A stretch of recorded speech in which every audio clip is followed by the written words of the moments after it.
Well, good morning. It's my pleasure to call this meeting of the Texas Commission on Environmental Quality to order. Today is Wednesday, October 5th, 2022. The time is 9:35 a.m. With us today are Commissioners Emily Lindley and Bobby Janecka, as well as our General Counsel, Mary Smith, and I'm John Neerman.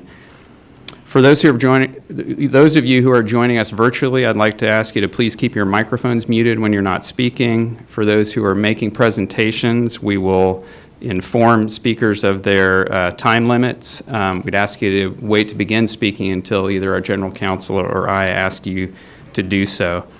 Registration is now closed, but if you'd like to address the Commission on a particular item, please email agenda@tceq.texas.gov with your name, your affiliation, and the item you'd like to speak to, and we will do our best to accommodate that request. With that, I'd like to thank everybody for being present, and Ms. Smith, I'll ask you to please call the first item. Item number 1 is the consideration of the ALJ's proposal for decision and proposed order concerning the application by the City of Granbury for new Texas Pollutant Discharge Elimination System Permit number WQ00158210001. Only the parties may address the Commission in this matter, but I wanted to acknowledge that there are quite a few people signed in and let them know that you will be noted, your presence will be noted for the record. The order of presentation for this item will begin with the applicant, followed by the protestants, the ED, and OPIC in that order. The parties have been notified that they will each have 5 minutes of oral argument time. The applicant may save time for rebuttal as it bears the burden of proof for this application. And with that, we would call the applicant's representative, Mr. Jason Hill. Good morning, Mr. Hill.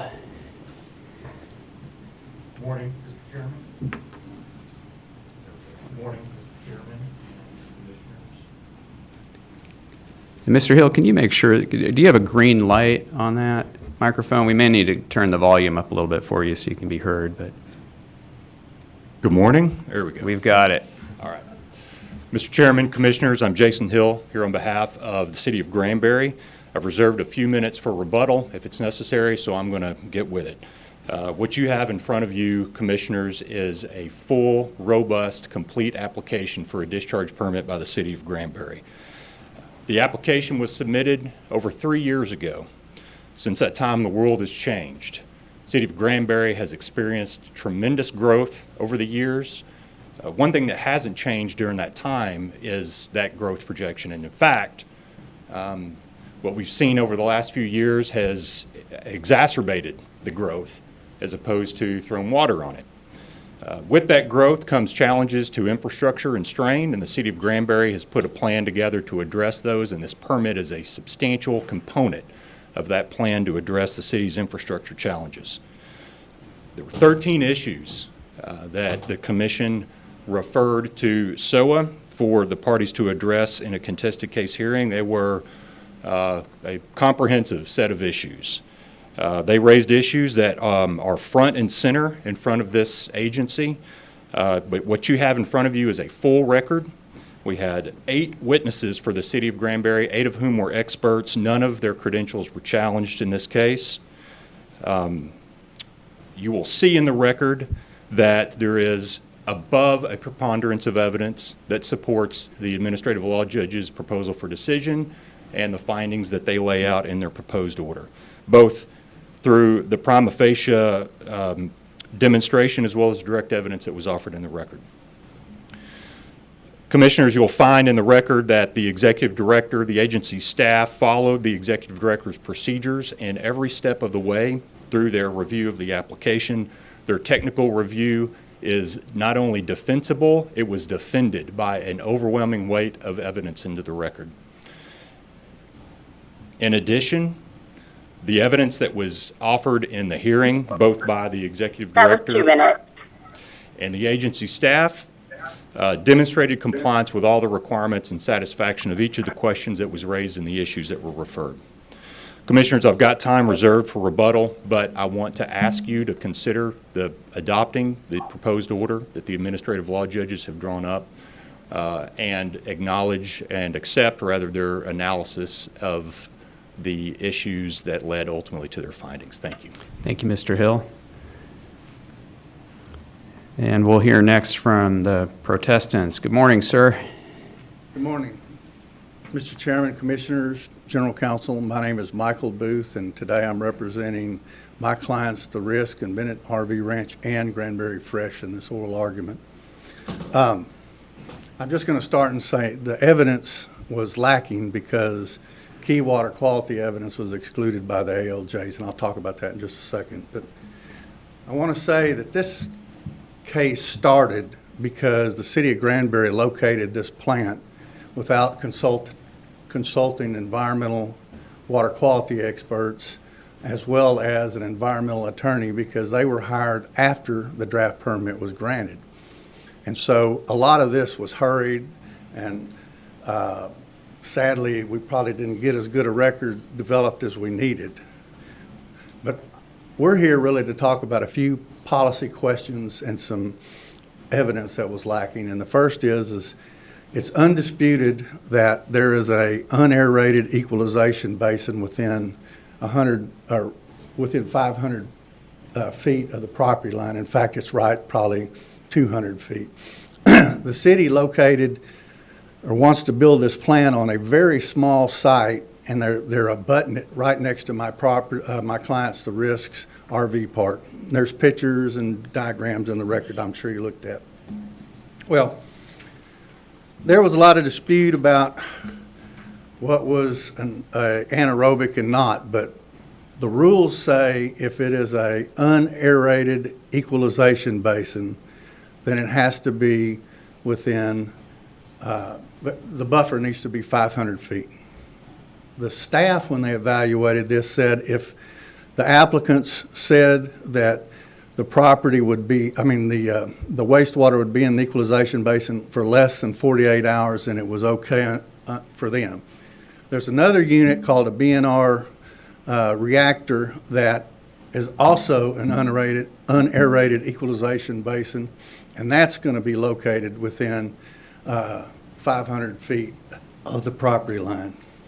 So we're saying the rules don't give you any, and in that instance, the staff said as long as it wasn't allowed, the water wasn't allowed to go septic, then it was okay. That's not in the rules. The rules say 150 on units, 500 if it's unaerated equalization basin, or other things of that nature that would have go anaerobic. All right, the modeling, the OPEC agrees that the modeling lacked, and there weren't any, with one exception I'll talk about in a second, the findings of a dissolved oxygen of 5 DO. All of them were less than 5 DO. The staff and the applicant think you could have 4.81, and that's close enough for, as the saying goes, government work. Well, it's not. You say 5 in your rules, not 4.81. And on top of that, what we found is that the default model has a standard elevation and barometric pressure, really, and that wasn't what we had at Granbury. So our expert corrected for that, and he got 4.01 or something like that, way below this 4.81. This is all set out in the briefs, and I'm sure you've read it, but where we end up with that there's one model that showed a higher number, and the applicant went back and tried to calibrate Quality X is the model that we're talking about. I'm sorry to mention that, and the problem is, and that got 4.95. The problem, that model, they didn't change the reaeration rate, and so that would really cause a problem. In fact, their experts said it might even be below 3. Well, so we don't think there's any evidence showing 5. But what we did want to do, and we tried to put on rebuttal of our expert, and it's offered in the record as under an offer of proof, and our expert has way below 4.81. Y'all could see what he said. The judges did not let us do that, even though the modeling wasn't complete until after our pre-filed was due. And they wouldn't let us have rebuttal, and so we think that that's an error in and of itself.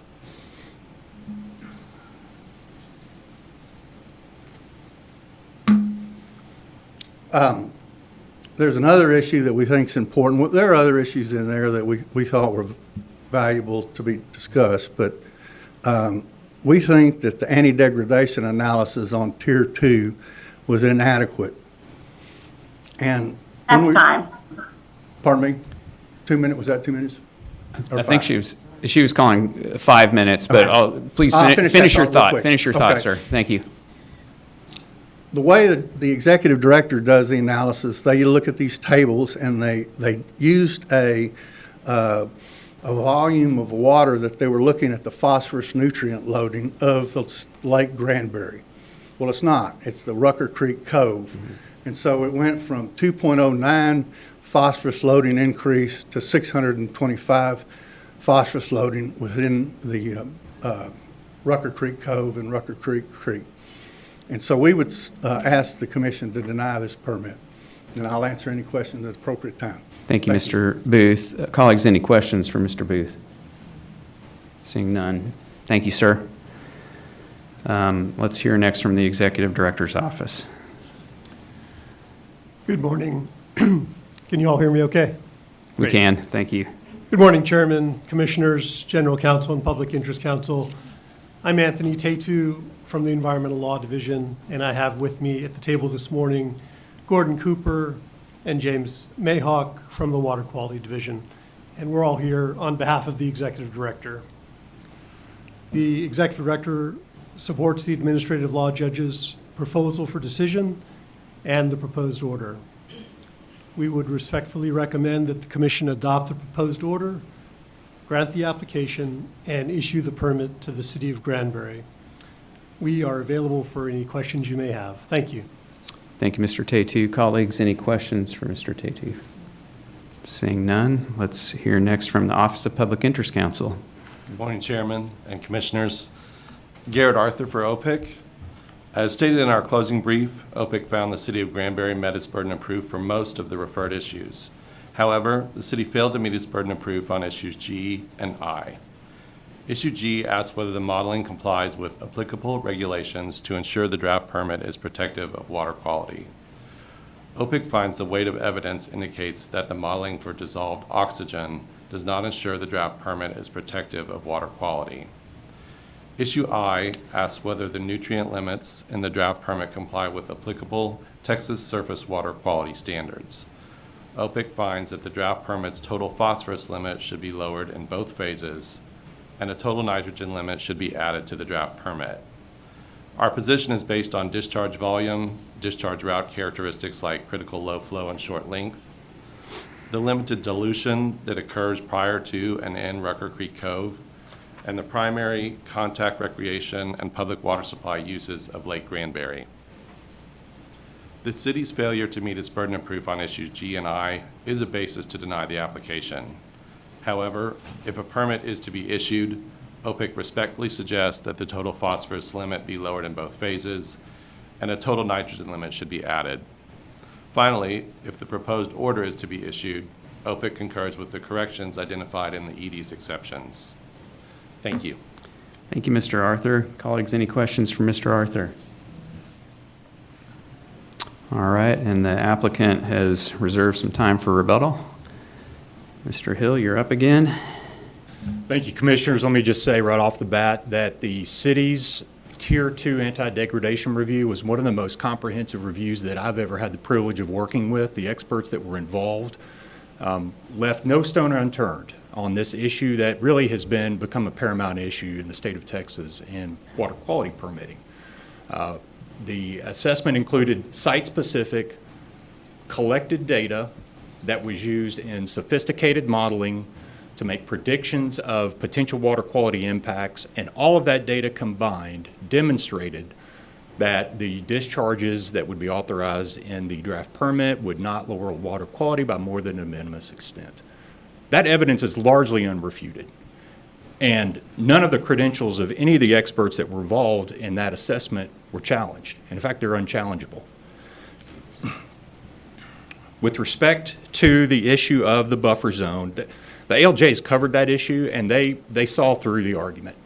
The really unimpeachable testimony by some of the city's expert witnesses on that issue and how the system is designed to work, how the system will work, demonstrates that the proposed facility will comply with the 150-foot buffer zone.